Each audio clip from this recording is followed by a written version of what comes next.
You ever just wonder how an app like Spotify can juggle millions of songs without skipping a beat? Or how Instagram pulls up your photos instantly? It seriously feels like magic, right? Well, it's not. It's something way cooler, actually. It's all about these things called data structures. So let's pull back the curtain and see how these secret organizers really run the show. I mean, really think about that for a second. Your phone has thousands of photos, and you can just flick through years of memories in an instant. How in the world does it find that one picture from 2 summers ago without just freezing? The whole secret is in how all that information is organized.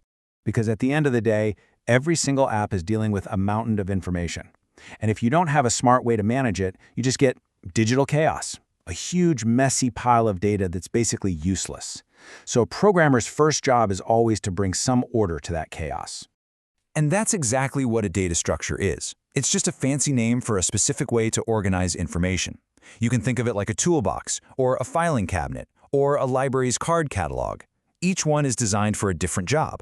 The whole game is about picking the right structure for the problem you're trying to solve. All right, so let's start with the most basic tool in our Python toolkit. This is the one you probably already get intuitively. It's the simple, ordered list. So let's frame a problem. Say you're making a music app. You're building a playlist feature. Now for a playlist, the order is everything, isn't it? You need to remember that this song comes first, then that one, then the next. The sequence is the whole point. And for that job, the Python list is perfect. It's built for this. You can see in the code here, we just make a variable, myPlaylist, and those square brackets, that's the signal to Python that says, hey, this is a list. Keep these things in this exact order. Simple as that. But, and this is important, there's always a trade-off. On the plus side, a list is awesome because it keeps that order locked in, and you can have duplicates. You can listen to the same song 10 times if you want. But here's the downside. If that playlist has thousands of songs and you need to find one, well, the computer has to check the first one, then the second, then the third, one by one. It can get painfully slow. And that very limitation is what brings us to our next challenge. So what if you don't care about the order, but what you really desperately need is speed?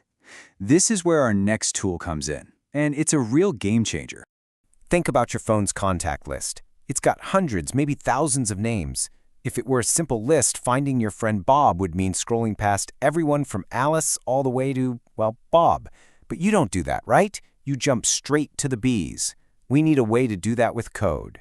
And the solution is a Python dictionary. Now this is clever. Instead of just a list of items, a dictionary stores pairs of things, a unique key and a value. So the key might be Alice and the value is her phone number. You tell Python the key and it instantly knows where to find the value. No searching needed. You can spot a dictionary by those curly braces. And this just lays it out perfectly. On the left, the list has to go through one by one, slow. On the right, the dictionary, you just ask for the key, like artist, and bam, it gives you the value, band name, instantly.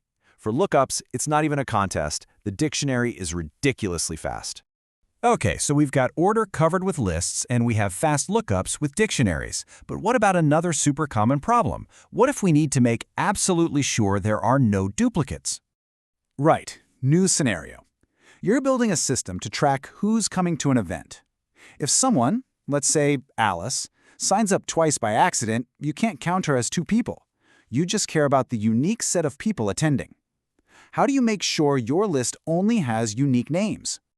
For this, Python gives us the set, and a set has one simple, powerful rule: no duplicates allowed, period. So look at this code.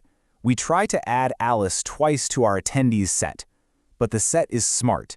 It just ignores the second one. The final result is a clean list with only one of each person. So cool. So, when do you reach for a set? Pretty simple, really. You use it when you need to store only unique things. You also use it when you don't care about the order at all. And finally, they are incredibly fast for checking if something is already in the collection, like asking, hey, is Alice already in here? It's almost instant. So as we wrap this up, I want you to start thinking about these not as abstract programming ideas, but as real tools. This is your coder's toolkit for organizing data. And here it is, the whole toolkit in a nutshell. If order is king, like in a playlist, you grab a list. If you need lightning-fast lookups, like in a phone book, you grab a dictionary. And if you need to guarantee everything is unique, like for event attendees, you grab a set. Knowing which tool to pick is what separates good code from great code. And that's really the big idea here. This isn't just theory. Every time you build something with code, you are fundamentally organizing information to solve a real problem. And these tools, lists, dictionaries, and sets, are the building blocks you use to do it. So now you know the secrets. You understand how to bring order to that digital chaos. You've got the tools. The only real question left is, what problems are you going to solve?